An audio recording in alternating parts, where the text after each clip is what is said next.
En rentrant des cours, elle voit sur la table un mot écrit sur un bout de papier. Mais la maison est vide.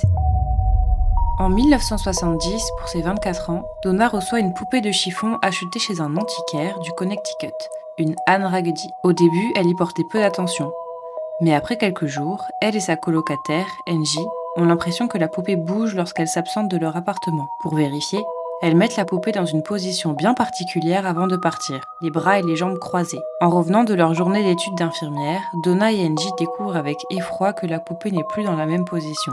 Au fil des semaines, les événements deviennent de plus en plus étranges. Elles retrouvent la poupée dans des pièces différentes, comme si elle s'était déplacée. Elles retrouvent des appels à l'aide sur des bouts de papier. Elles retrouvent des taches rouges ressemblant à du sang sur la poupée. Elles consultent une médium qui leur raconte qu'une petite fille nommée Annabelle serait décédée alors qu'elle jouait dans un champ. Son âme essaie d'entrer en contact au travers de la poupée et demande à rester avec Angie et Donna dans leur appartement.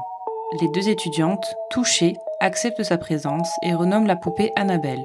Mais Lou, un ami des deux filles, se méfie de la poupée. Il devient alors la cible de phénomènes étranges lorsqu'il rend visite à Angie et Donna.